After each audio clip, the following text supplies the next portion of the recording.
ዩዞኖችን ፈጥሮ ቆይ ልጨርስልህ አስጨርሰኝ ከማንተና አገው ያሉት ይነግሩኛል ኦ ማይ ጋድ አዳምጠኛ ልጨርስ እሺ የኦሮሚያ ልዩ ዞን አለ አይደለ ይሄን ታውቃለህ አውቃለሁ የኦሮሚያ ልዩ ዞን አለ የአገው ሁምራ ልዩ ዞን አለ አይደለ የአርጎባ ልዩ ወረዳ አለ ይሄ የተደረገው ለምንድነው ውስጥ አማራ ክልል ውስጥ የተለዩ ማንነቶች አሉ እነዚህ አካባቢዎች ራሳቸውን በራሳቸው ማስተዳደር አለባቸው ተብሎ ልዩ አስተዳደር ተሰጥቷቸዋል ኦኬ በተነጻጻሪ ኦሮሚያ ሄድ አንድም ወረዳ አንድም ዞን በልዩ አስተዳደር የተሰጠ የለም በሚሊዮን እንኳን አንድ ላይ ተሰባስቦ የጋራ ማንነት ያለው ማህበረሰብ አለ ከኦሮሞዎች ለምን አይጠቅሱም እሱ በሚሊዮን የሚቆጠር አማራ አለ የት ኦሮሚያ ክልል የት ወረዳ እንግዲህ ስታቲስቲክሱን አታውቀው ከሆነ የህዝብ ቁጥር አዳማ 40% ነው ወይ ደግሞ ቢሾፍቱ 30% ነው ቢሉኝ ወይ ደግሞ ለግማሹም ቢሆን የጋራ ማንነት ይው አዳምጠኝ ህዝብ አለ አይደለ አማራ ክልል በዞን ደረጃ መዋቀር የሚገባቸው በዞን ደረጃ ቁጥራቸው ያነሰ ያርጎባ ህዝብ በጣም ጥቂት ነው በልዩ ወረዳ ተዋቅረዋል ኦሮሚያ ክልል ስትመጣ ግን እንዳው ከሌላው የኢትዮጵያ ክፍል ኢቭን ካማራም በላይ አብዛኛው የተሰባጠረ ህዝብ የሚኖርበት ጉራጌ የሚኖር መስደዋለሁ ኦፍ ኮርስ የሚኖርበት የተሰባሰበና የተሰባጠረ ግን የተለያየ ነው የተሰባሰበ ነው እንጂ እኮ ልዩ ወረዳም ቢሆን የሚሰጠው ለተሰባጠረው ከተለያየ መጥቶ እንደዚህ ልዩ ወረዳ አዳምጠኝ አርሲ ብዙ ወረዳዎች አሉ ለምሳሌ የአማራ ህዝብ የሚኖርባቸው ይኖራል ግን ማጆሪቲ ነው ወረዳዎቹ ማጆሪቲ ሆኗሉ የት ስታቲስቲክሱን ሂድናይ ናርባ ጉጉ ያሉበትን አካባቢ ሂድናይ አሩሲ ላይ ብዙ ቦታዎች አሉ ባሌ ላይ ብዙ ቦታዎች አሉ ከተሞችን ውሰድ ለምሳሌ አዳማን ብትወስድ አብዛኛው ህዝብ ነን ኦሮሞ ነው የተለየ አስተዳደር ግን አልተሰጠውም ለምሳሌ አዳማ ላይ ለምሳሌ ለየትኛው ብሔር ነው ልዩ ወረዳ መስጠት አለበት ብለው የሚያስቡት ለምሳሌ እስቲ ለጉራጌ ነው ለአማራ ነው አዳምጠኝ ማጆሪቲው ነን ኦሮሞ ነው ማጆሪቲው ነን ኦሮሞ ነን ኦሮሞ እስከሆነ ድረስ አስተዳደሩ የኦሮሞ ሊሆን አይችልም ምን የሚል እኮ ነን ኦሮሞ የሚል በቃ ነን ኦሮሞች ሁሉንም ያካተተ አስተዳደር እንደ አዲስ አበባ መኖር አለበት ማለት ነው ለሁሉም የሚሆን ኗሪዎቹን የሚመስል ኦሮሚያ ግን 100% ጨፍልቆ አንድ ክልል ላይ ሆነ ለፌደራሊዝም የሚቀርበው እውነቱን ልንገርህና ከኦሮሚያ ክልል ይልቅንስ አማራ ክልል አሁንም ክልሎች ይደጉ አንድ ክልል ሰፊ ክልል ከሆነ ወደ 3 ወደ 4 ወደ 5 ይደግ ሲባል የመጀመሪያ የሚቃወሙት የኦሮሞ ብሔርተኞች ናቸው ይሄ ምን ማለት ነው ጸረ ፌደራሊዝም መሆን ነው ፌደራሊዝም በኢትዮጵያ ደረጃ ሳይሆን በክልል ደረጃ የሚያስፈልገናል 100% የኦሮሞ ህዝብ የኦሮሞ ክልል ኗሪ ኦሮሞ ብቻ እንኳን ቢሆን በሪጅን ደረጃ ፌደራሊዝም ያስፈልጋል አንድ ወጥ በሆነ አስተዳደር መስተዳደር ምክንያቱም ፌደራሊዝም አንዱ የሚያስፈልገው አስተዳደሩን ለህዝብ ለማቅረብ ነው ዲቮሉሽን ኦፍ ፓወር እንዲኖር ነው አድሚኒስትሬሽኑ ለህዝብ እንዲቀርብ ማድረግ ነው ስለዚህ የፌደራሊዝም ጠበቃ ነኝ የሚል አንድ የኦሮሞ ፖለቲከኛ ከኔ በላይ መከራከር ያለበት እሱ ነው የኦሮሞ ህዝብ አንድ ወጥ በሆነ አስተዳደር አይደለም መተዳደር ያለበት 3-4 ሪኩዌስት የሚያደርግ ኦሮሞ አለ እስከዛሬ ሰምተዋል እንዲ በቃ ይሄ ነገር እስቲ አሁን እርሶ ሪኮመንድ ያደረጉትን የኦሮሚያ ክልል 3-4 ቦታ ከፋፈል አለበት የሚለውን እንደዛ ቢሆንልኝ ተቸግር ያለው እኮ ብሎ ይሄ ህዝቡ ነፃነት አግኝቶ የመጣ የእርሱ ሐሳብ አዳምጠኝ ህዝቡ ነፃነት እሱ አለ የእርሱ ሐሳብ ከየት ነው የመጣው ከየት ነው የመነጨው አዳምጠኝ እሱ ኖሯል ለምሳሌ የኦሮሞ ብሔርተኞች ይሄን እንዲሉ አልጠብቅም ይሄን የሚሉ ቢሆን ደግሞ አልተቻቸውም ነበር ገብቷል የኦሮሞ ህዝብ ግን ጥቅምና ጉዳቱን በአግባቡ እንዲለይ የሚያስችለው ነፃ የሆነ ውይይት ቢደረግ ምን ይጠቅማል ቢባል ከጅማ ወይም ከወለጋ ጠረፍ አዳማ መጥቶ ወይም አዲስ አበባ መጥቶ መዳኘት አይፈልግም ጉዳይ ማስፈጸም አይፈልግም በቅርቡ አስተዳደር እንዲኖረው ነው የሚፈልገው ከሐረር መጥቶ ከጋራ ሙለታ መጥቶ አዲስ አበባ ጉዳይ ማስፈጸም አይፈልግም ዶን እኮ የክልል ተወካይ ነው ቆይ አዳምጠኛ እንደሱ ብሎ ነገር የለም ክልል የሚለው መዋቅር ባጠገቡ እንዲኖር ይፈልጋል የደቡብ ህዝብ እኮ ይሄው ታየ እኮ አንድ ነገር ልንገሩት ለምሳሌ ዞን በኢትዮጵያ የአስተዳደር እርከን ዞን የሚባል ህጋዊ እንትን የለም ዞን የክልል ተወካይ ነው የምክር ቤቶችንም የሚመርጠው ቀበሌ ወረዳ ክልል ፌደራል ነው ይሄው ነው ከኔ የተሻለ ፖለቲካ ውስጥ ስለቆዩ ዞን የሚባል ምክር ቤት የለም። ዞን የክልልን ስራ ነው ድልጌት የሚያደርገው። ሌላ ጥሩ ምሳሌ ልስጦት። ባለፈው እርሶ ቢሾፍቱን የታሰሩት አይደል? ጠቅላይ ፍርድ ቤት ነው የቀረቡት። ለጠቅላይ ፍርድ ቤት አዲስ አበባ አልሄዱም ወይ ፍንፍኔ አልሄዱም። የምስራቅ ምድብ የሚባል አለ ጠቅላይ ፍርድ ቤት፣ የደቡብ ምድብ የሚባል አለ፣ የሰሜን ምድብ የሚባል አለ። አዲስ አበባ አይመጡም ማለት ነው። አንድ ምሳሌ ነው ይሄ። እና የፍንፍኔ 300-400 ኪሎ ሜትር መራቅ ሪሊ አስቸግሮናል ብሎ ኦሮሞ ኮንሰርንድ ሆኗል ወይ? አሁን ችግሩ ምን መሰለህ? እኛን ወክለዋለን እኛንን የምናውቅለት ነው የሚሉት የኦሮሞ ብሔርተኞች። ህዝቡ ወክለዋል ታዲያ ከአንድ ኦሮሞ ፖለቲከኛ ይልቅ። እስቲ ቆይ አዳምጠኝ። ኢትዮጵያ ውስጥ እስካሁን ኦሮሞም ይሁን ማንኛውም ህዝብ ምንድነው የሚጠቅምህ ተብሎ በነፃ መድረክ ሐሳቡን የሚገልጽበት ፍላጎቱን የሚገልጽበት ዲሞክራሲያዊ ሁኔታ አልተፈጠረም። ሲፈጠር የምናገኘው ውጤት አሁን ከምትለው የተለየ ነው የሚሆነው። ማንም ሰው ክልል ባጠገብህ ቢኖር ይሻላል ወይስ አዲስ አበባ ሄደህ ነው የምትዳኘው ቢባል ወይም ጉዳይ የምታስፈጽመው ቢባል አሁን ደቡብ ላይ እንዳለው ነው የሚመርጠው። ደቡብ ለምንድን ነው አሁን ህብረተሰቡ አንድ የሆነ የንቃተ ህሊና ደረጃ ደርሶ ክልል ባጠገቤ እፈልጋለሁ እያለ እየጠየቀ ነው። የኦሮሞ ህዝብም ከዛ የተለየ አይደለም። ያ ደግሞ ማለት ከኦሮሞ ህዝብ ጥቅም ጋር ምንም የሚጻረር ነገር አይደለም። የኦሮሞን ህዝብ የሚጠቅም ነው። አስተዳደሩ እንዲቀርበው የሚያደርግ ነው። 3-4 የሚለውን ክልል እንደመከፋፈል አትቁጠሩት። ከአንድ ክልል ወደ 4 ክልል ማደግ ነው። ያ ማደግ ነው። ለምሳሌ ሁለቱ ክልሎች ለምሳሌ ፒውርሊ ኦሮሞ ብቻ ነው ያለባቸው ከተባለ የኦሮሞ አስተዳደር ነው የሚኖረው ሁለቱም ላይ ወይም 3ቱም ላይ ወይም 4ቱም ላይ ማጆሪቲ ናቸው እስከተባለ ድረስ አይደል እንዴ? ይሄን እንግዲህ አሁን ባለው የብሔር ፖለቲካ ስናየው ነው። ነገ ከነገ ወዲያ የብሔር ፖለቲካ ቦታ እያጣ ከሄደ ደግሞ መስፈርቱ ሌላ ይሆናል። ኦኬ። ስለዚህ ይሄን እንደ ጉዳት አንቁጥ። እንደ ጉዳት እየቆጠርን ያለ ነው። ለምንድን ነው ብሔርተኞቹ ህብረተሰቡን አንድ አድርገው ነው መግዛት የሚፈልጉት? የህብረተሰቡ እውነተኛ ፍላጎት ግን ጥቅም ግን መሬት ላይ ተሄዶ አሰስ አልተደረገም። እስካሁን የሚወስኑለት ፖለቲከኞች ናቸው። እናውቅልሃለን የሚሉት ፖለቲከኞች ናቸው። የኢትዮጵያ ህዝብ ነፃና ዲሞክራሲያዊ በሆነ መንገድ ፍላጎቱን የሚገልጽበት ፍላጎቱን የሚወስንበት መድረክ ቢያገኝ ግን አትጠራጠር። ኢትዮጵያ ውስጥ አሁን ካሉት ክልሎች የበዙ ክልሎችን ይፈልጋል። ያ ደግሞ ችግር የለውም። በጣም መብዛት የለባቸው፣ ማኔጀብል መሆን አለባቸው። በእኔ እምነት አሁን ከ20 እስከ 25 ድረስ ክልሎች ቢኖሩ ማኔጀብል ነው ብዬ አምናለሁ። ከዛ በታችም ማነስ የለበትም። ከዛ በላይም ሲበዛ ደግሞ ተገቢ ነው ብዬ አላምንም። በሂደት ሊሰፉ ይችላሉ እንደየተጨባጭ ሁኔታው። ይሄን ነገር ግን ማየት ያለብን አሁን የመሬትን ባለቤትነትና የብሔር ማንነት ሰፍተን ስለምናይ ነው የምንጨነቀው። ያ ትክክል አይደለም። ፌደራሊዝም በዋናነት የሚያስፈልገው ስልጣን እንዳይማከል ለማድረግ ነው። በመንግስት መዋቅሮች መካከል ቼክ ኤንድ ባላንስ እንዲኖር ለማድረግ ነው። ስልጣንን እታችኛው የህብረተሰብ ህዝብ ቅርብ ለማድረግ ነው። ከዚህ አንፃር ካየነው አማራ ክልል፣ ደቡብ ክልል፣ ኦሮሚያ ክልል ካሁኑ የተሻለ ብዙ ክልል ያስፈልጋቸው።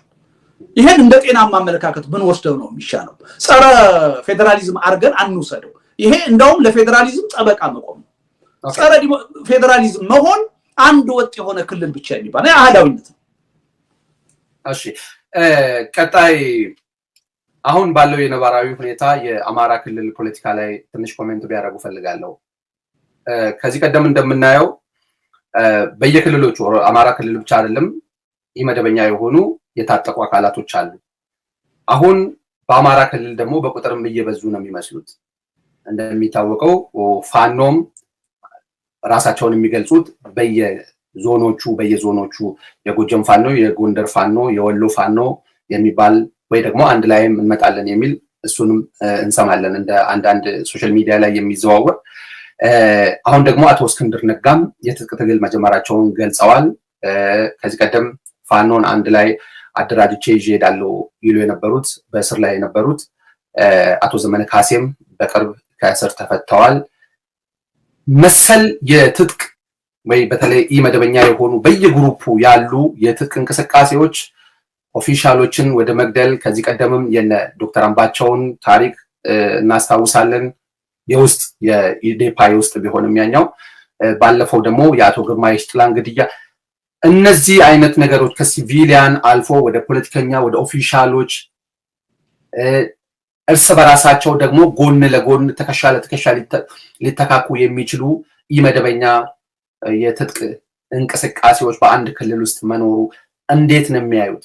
ምናልባት አፋንጣው ምንድነው? በአንድ ክልል ብቻ ሳይሆን በሁሉም በአብዛኛዎቹ የኢትዮጵያ ክልሎች መኖሩ በተለይ ደግሞ በአማራ ክልልና በኦሮሚያ ክልል መኖሩ ያሳስበኛል። ለምን ኦሮሚያ ክልልን ብትሄድ እንደዛው ነው። ብዙ ኢመደበኛ የሆኑ ታጣቂዎች ያሉበት፣ ሲቪሊያን ማን እንደሚገላቸው የማይታወቅበት፣ ሲቪሊያን ደህንነታቸውን የሚያስከብር ኃይል ያጡበት ሁኔታ ነው ያለው። አማራ ክልልም ስትመጣ እንደዚሁ ነው። አማራ ክልል በጣም ብዙ ኢመደበኛ ታጣቂዎች አሉ። እነዚህ ሁሉ ነገሮች በኦሮሚያና በአማራም ይሁን በአጠቃላይ በኢትዮጵያ እየተፈጠሩ ያሉት ቅድም መልሱን ሰጥቻለሁ።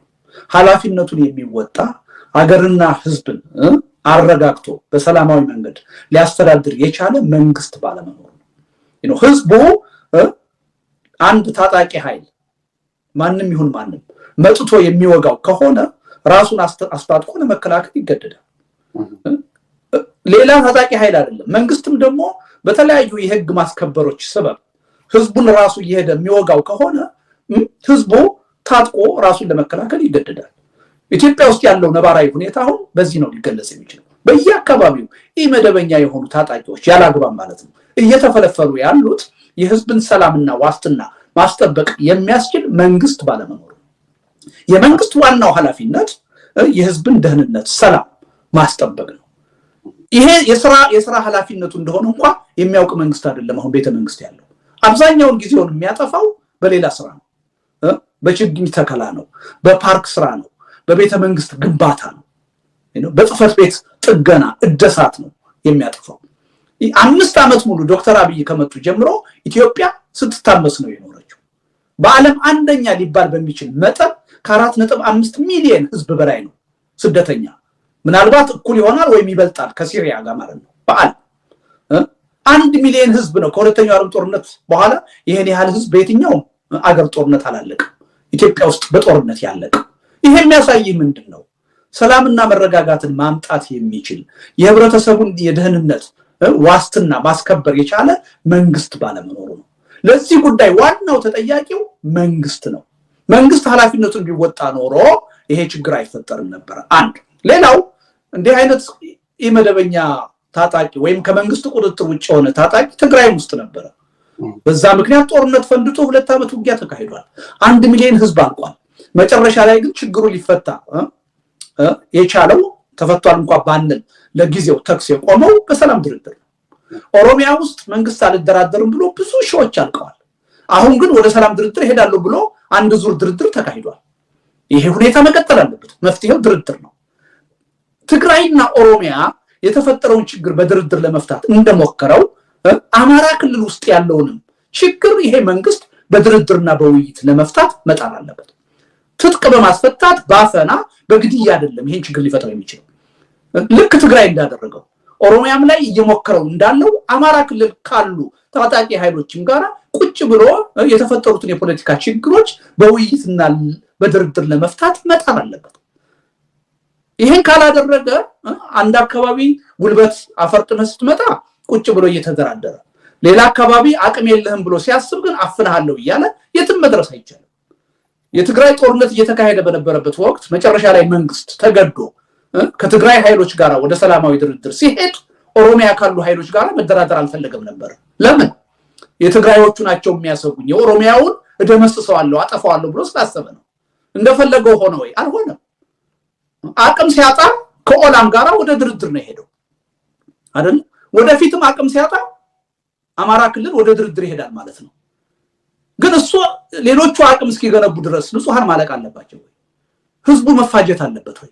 ችግሮች ከመወሳሰባቸው በፊት ከአቅም በላይ ከቁጥጥር ውጭ ከመሆናቸው በፊት ነገሮች ወደ ግጭትና ወደ ጦርነት ሳይሄዱ ችግሮችን በሰላምና በድርድር የመፍታት ባህል መንግስት ሊኖረው ይገባል። አሁን ግን በስልጣን ላይ ያለው መንግስት ትምክተኛ መንግስት ነው፣ ትዕቢተኛ መንግስት ነው። አሳያችኋለሁ፣ አጠፋችኋለሁ የሚል ነው። በየአደባባዩ ጠቅላይ ሚኒስትሩ እየወጡ የሚነግሩን ስለ ሰላም አይደለም፣ ስለ ኢኮኖሚ እድገት አይደለም፣ ስለ መልካም አስተዳደር አይደለም። ኢትዮጵያ በታሪኳ አይተው ማታውቅ አየር ኃይል ገንብታለች። መከላከያ ገንብታለች እያሉ በጉልበት ነው የሚመኩት። በጉልበት የሚመካ መንግስት ሰላምና መረጋጋትን በአገር ደረጃ ሊያመጣ አይችልም። ስለዚህ ሁሉም ክልል ላይ ያሉትን የፖለቲካ ችግሮች ከታጣቂዎችም ጋር ከሰላማዊ ፓርቲዎችም ጋር በድርድርና በውይይት ለመፍታት ይሄ መንግስት መወሰን አለበት። ይሄን ካልወሰነ ይዞን ነው ቢጠፋው። ሁላችንም ተያይዘን ነው የምንወድቀው። አገሪቱ ወደ መፍረስ ነው የምትሄደው። ሌላኛው ደግሞ ባለፈው የኢትዮጵያ የፖሊሲ ጥናት ኢንስቲትዩት የህገ መንግስት ማሻሻያ ጥናት ብሎ ያወጣውን በተመለከተ እውነቱን ለመናገር ብዙ ሰዎች በህሊናዬ መጥተዋል ማሻሻያውን ሳነብ። ምናልባት ከዛ ውስጥ የተወሰኑ ብዙ ጊዜ ከርሶ ላይ የምሰማው ሐሳብ ነው። በአጠቃላይ የማሻሻያ ጽሁፉን እንዴት አዩት? እውነቱን ለመናገር በደንብም ላይው አልፈለኩም። ምክንያቱም ቅድም ስንነጋገር መሰረታዊ የፖለቲካ ቅራኔዎች ኢትዮጵያ ውስጥ አሉ። እነዛ ቅራኔዎች በዋናነት የሚገለጹት ህገ መንግስቱ ውስጥ ነው። ህገ መንግስቱ ውስጥ ባሉ የተወሰኑ አንቀጾች በጣም መሰረታዊ የሚባሉ ቅራኔዎች አሉ። ከባድ ችግሮች ናቸው። እነዛ ቀላሎች አይደሉም። እነዛን ችግሮች ለመፍታት የምናደርገው ጥረት ውጤቱ መለካት ያለበት በምንደርስበት ውጤት ላይ ብቻ አይደለም፣ በአካሄዱ በአፈጻጸሙ ሂደትም ላይ ነው የሚወሰነው። ለምንድን ነው ለምሳሌ 87 ዓመተ ምህረት የጸደቀውን የወቅቱን ህገ መንግስት የምንቃወመው? አካሄዱ አፈጻጸሙ ትክክል ስላልነበረ ነው። አሳታፊ ስላልነበረ ነው። የአሸናፊዎች ህገ መንግስት ስለነበረ ነው። የሁሉንም ህዝብ የልብ ትርታ ያዳመጠ ያሳተፈ ህገ መንግስት ስላልነበረ ነው። ያ ስህተት እንዲደገም አልፈልግም። ወደፊት የምናሻሽለው ህገ መንግስት የአሸናፊዎች ህገ መንግስት መሆን የለበትም። ሁላችንም በሰላማዊ መንገድ ተወያይተን ተደራድረን በህዝብ ውሳኔ ተገዝተን ሁላችንንም አሸናፊ የሚያደርግ ህገ መንግስት እንዲመጣ ነው የምፈልገው። እንደዛ አይነት ህገ መንግስት ልናገኝ የምንችለው በችኮላ አይደለም። አንድ በስልጣን ላይ ያለ መንግስት በሚፈልገው መልኩ ህገ መንግስቱን ስላሻሻለው አይደለም። ፕሮሰሱ ሂደቱ በጣም ወሳኝ። ስለዚህ ለማን ነው ማንዴት መደረግ ያለበት? ያ ፕሮሰስ መጀመሪያ ናሽናል ዲያሎግ መካሄድ አለበት። ግልጽ የሆነ አሳታፊ የሆነ ሐቀኛ የሆነ ሁሉንም የፖለቲካ ድርጅቶች በትጥቅ በሰላማዊ መንገድ የሚሳተፉትን ያሳተፈ ናሽናል ዲያሎግ መካሄድ አለበት። የዛ ናሽናል ዲያሎግ አንዱ ውጤት መሆን ያለበት የህገ መንግስት ማሻሻያ ጉዳይ ነው። ህገ መንግስቱ ምንድነው ድክመቱ፣ ምንድነው ጥንካሬው፣ የትኞቹ አንቀጾች ሊሻሻሉ ይገባል የሚለውን ነገር ለመወሰን አንድ ልዩ ኮሚሽን በናሽናል ዲያሎጉ አማካኝነት መቋቋም አለበት። ልዩ ኮሚሽን። ያ ኮሚሽን ደግሞ ወይ ከሁላችን የተውጣጣ መሆን አለበት ወይ ከሁላችንም ገለልተኛ መሆን አለበት። ባለሙያዎች ያሉበት መሆን አለበት። ስለዚህ ሰፊ የሆነ ጥናት ተካሂዶ የጉዳዩ ዋና ባለቤት የሆነው ህዝብ ከግራስ ሩት ሌቭል ተነስቶ እስከ ማዕከል ድረስ ተወያይቶበት ተሳትፎበት መጨረሻም ላይ በህዝብ ውሳኔ የሚወሰን መሆን አለበት እንጂ የሆኑ ኤክስፐርቶች በመንግስት በጀት የሚተዳደሩ የመንግስት ደጋፊ የሆኑ ያወጡት ወይም ደግሞ ያመጡት ጥናት የትኛውንም ያህል የኔን ሐሳብ የሚደግፍ ቢሆን እውነቱን ለመናገር እዛ ውስጥ የተጠቀሱት አብዛኛዎቹ የጥናቱ ግኝቶች የኔን ሐሳብ የሚደግፉ ናቸው። ለኔ ግን ያ ሐሳብ መደገፉ ብቻ በቂ አይደለም። ፕሮሰሱ ወሳኝ ነው። ተገቢ ባልሆነ መንገድና ሂደት የኔን ሐሳብ የሚቀበል ህገ መንግስት ኢትዮጵያ ውስጥ ከሚኖር ፕሮሰሱ ጥሩ ሆኖ ህዝብን በእኩልነት በግልጽነት አሳትፎ እኔ የማልፈልገው አይነት ህገ መንግስት ቢጸድቅ እመርጣለሁ። ለምንድን ነው ዘላቂ የሆነ ሰላም የሚያመጣው ዘላቂ የሆነ መግባባት የሚያመጣው ሂደቱ የሰመረ ሲሆን። ስለዚህ ከዚህ አንፃር አሁን መንግስት እየሄደበት ያለውን መንገድ አልተቀበልኩትም። ጀኒውን ከሆነ ኮዝ ወይም ተልእኮም አይደለም ይሄ ጥናት እንዲወጣ የተደረገው። የፖለቲካ የኃይል አስተላለፉ የተዛነፈበት ሁኔታ አለ። ዶክተር አብይ በአሁኑ ወቅት ኢትዮጵያኒስት ነኝ የሚለው ኃይልና የአማራው ብሔርተኛ ሸሽቷቸዋል። ስለዚህ ይሄን መልሰው ማቅረብ ፈለጉ። ይሄ ኃይል ደግሞ ህገ መንግስቱ እንዲሻሻል እንደሚፈልግ ያውቃሉ። ለዛ መሳሪያ ለማድረግ ነው ይሄ ጥናት ሰርፌስ ላይ የመጣው። ለዚህ ተጠቃሚ መሆን የለብንም ለዚህ መጠቀሚያ መሆን የለብንም። በዚህ ምክንያት ህገ መንግስቱን ቀይረው ያኮረፉትን ለማስደሰት ሲሉ ነው ወይ ለጊዜ የሆነ ነገር አሳይተው ለጊዜው ነው የመቀየር ፍላጎት አላቸው ብያለሁ። የመቀየር ፍላጎት የማሻሻል ፍላጎት ካላቸው ቅድም ያልኩን ፕሮሰስ መከተል አለባቸው። ጤናማ በሆነ መልኩ አሳታፊ በሆነ መልኩ አሁን ግን ጊዜያዊ የሆነ የፖለቲካ ተቀባይነትን ለማግኘት መጥሪያ ደውል ብቻ ለማድረግ ተዛንፏል ያሉትን የኃይል አስተላለፍ ለጊዜው ለማስተካከል ያመጡት ነው። ምን ያህል ወር ሊሆነው ደርሷል? ቢያንስ ወደ ወር አካባቢ ነው። ምን ያህል ተቀባይነት አግኝተዋል ብለው ቢልም የትም አይደርስም። አሁን ያ ይቀበለዋል ይደሰትበታል ብለው አስቦት የነበረው ህብረተሰብ ነቅቷል። ህገ መንግስቱን ሊያሻሽሉ ነው፣ ይሄንማ የሚያደርጉ ከሆነ እንደግፋቸው ብሎ ከጎናቸው እንደሚቆም አድርገው ነበር ያሰቡት። ያ እንዳልሆነ አይተዋል። ነቅቼበታለሁ፣ እስካሁን ያታለሉኝ ይበቃል፣ አሁን ይሄን ለምን እንዳመጡት ገብቶኛል ብሎ ሰው በዚህ ምክንያት ሊደግፋቸው አልቻለም። ስለዚህ ሙከራው ከሽፏል። በመሃል ደግሞ እስቲ ወደ እርሶ ልመለስ። አቶ ልደቱ ብዙ ጊዜ እንደውም ሶስተኛ ሐሳብ ወይ ደግሞ ማዕከላዊነት የሚል ሐሳብ ነው ረጅም ጊዜ የሚያራምዱት፣ የሚታወቁበት፣ የሚነሱበት በጣም ፖፑላር የሆኑበት የ97 ምርጫን ጨምሮ ግድ የለም ይሄን ነገር ወደ ኤክስትሪም ወደ ጽንፍ ጎትተን እቺን ሀገር ማፍረስ አያስፈልግም፣ ተረጋግተን መገንባት ነው ያለብን የሚለው ሐሳቡ እንደውም እንደ ከሃዲውላ ተቆጥረው ልደቱ የሚባል ሞባይል ሁላ ነበረ እንዲህ የሚንሸራተት። ያውቁታል? ምን ማለት ነው? እና እስከ ቅርብ ጊዜ እስከ ባለፈው 3-4 ዓመት ከዛሬ ምናልባት ጽንፈኛ ብለው ሊጠሯቸው ከሚችሉ የኦሮሞ ፖለቲከኞች ሁላ ጭምር በጣም የሚቀራረቡ ሐሳብ ነበሩት። ምናልባት ወደ አሜሪካ ከመጡ በኋላ እንደዚህ አይነት በጣም የከረረ አመለካከት ይዘው የመጡት የሚባለው ነው ኢንኮት ይሄን ሐሳብ ይዘው የመጡት እስካሁን ያልነበራቸውን ወይ ደግሞ ያልታየባቸውን ሰብዕና ያንጸባረቁት በአሁን ጊዜ በኢትዮጵያ አንድነት ወይንም ደግሞ በአማራው ኢሊት ወይ በኢትዮጵያ አንድነት የፖለቲካ ሊደርሺፕ ውስጥ ቫክዩም ወይ ደግሞ ክፍተት ስላለ ቀልበ ገዝተው ይሄንን ክፍተት ለመጠቀም ነው፣ ሊደርሺፑን ቴክ ኦቨር ለማድረግ ነው የሚሉት አሉ። ሚዛን ይደፋል። እንዴት ያሉታል? ቆይ መደምደሚያ ላይ ከመሄዳችን በፊት መደምደሚያ አይደለም የተለያዩ ኮንክሉዥን እና ፕሬሚስ ኮምፓቲብል ካልሆነ ውጤቱ ፋላሲ ነው የሚሆነው። ስለዚህ መጀመሪያ መነጋገር ያለብን አዲስ የሆነ እስካሁን የማልታወቅበት አክራሪ ሐሳብ ይዤ መጥቻለሁ ወይስ አልመጣሁም ነው ጥያቄ። ይዘህ መጥተሃል፣ ይሄ ሐሳብም ይሄ ነው ተብሎ ከተነገረኝ ወደ ሁለተኛው ጥያቄ እንሄዳለን። ንገረኝ ካለ አዲስ እንዲህ ለምሳሌ እንዲህ አንድ ላይ ጨፍልቀው ጽንፈኛ የኦሮሞ ፖለቲከኞች የሚል እነማንን እንደሚሉ ምናልባት እርሶ ስም ባይጠሩ ኦዲየንስ ኦኬ እንትናን ለማለት ፈልገው ነው ብሎ የራሱ ጀጅመንት የሚያስቀምጠው ሊኖር ይችላል። በዚህ ደረጃ ግን አቶ ልደቱ ጽንፈኛ የኦሮሞ ፖለቲከኞች ያሉበትን ታሪክ እኔ ሰምቼ አላውቅም። እኔ እርሶ ጽንፈኛ የሚሉት ደግሞ ሰው የኔ ሊደርሺፕ ነው ኢቭን ናሽናሊስቶቼ ናቸው ብሎ የሚያስበው እንደውም በሚፈልገው ደረጃ ጥያቄን አላቀረቡልኝም አሳንሰውብኛሉ ብሎ ኦሮሞ ህዝብ ሊያስብም ይችላል። እና ከዚህ አንፃር ሲታይ አሁን የመጡበት ደረጃ ከዚህ ቀደም ከነበረው የተለየ ነው ብለው የሚያዩ አሉ ወይ ደግሞ እንደዚህ አይነት ጀጅመንት ላላቸው ሰዎች ምንድነው የእርሶ ኮሜንት?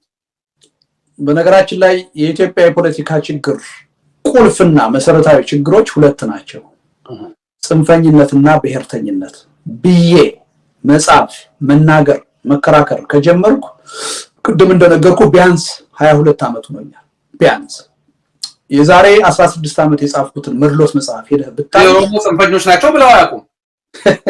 ጽንፈኞች ለአድርገው ያነሳሉ። አዳምጠኝ። እነዚህ ጽንፈኞች ደግሞ በሁለት ነው የምከፍላቸው።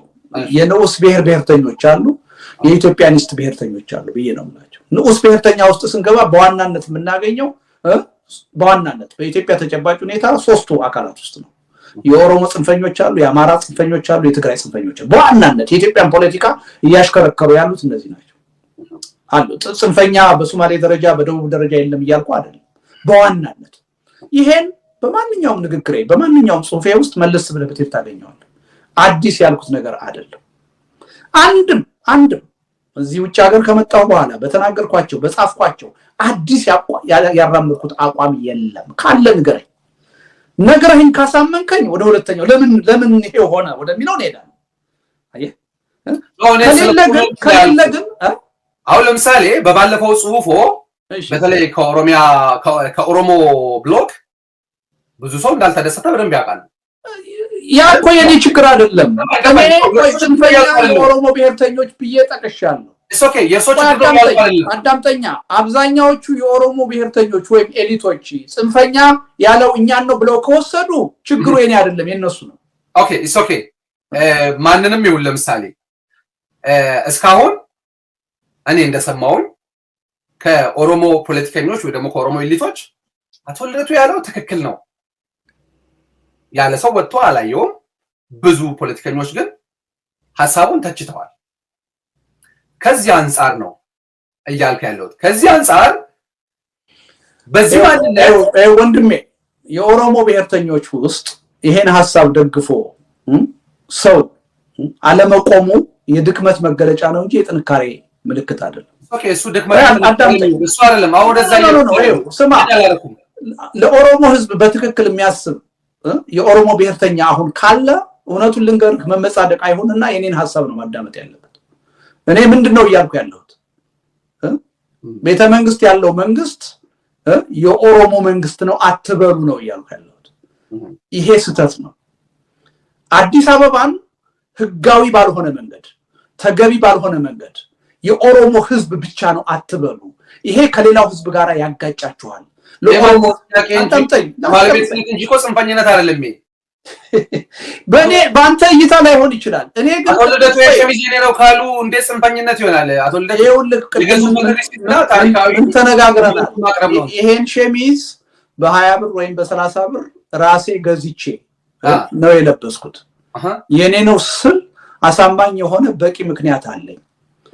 አንድ አካል የፖለቲካ አካል ማለት ነው አንድን ከተማ ወይም አንድን ክልል የኔ ነው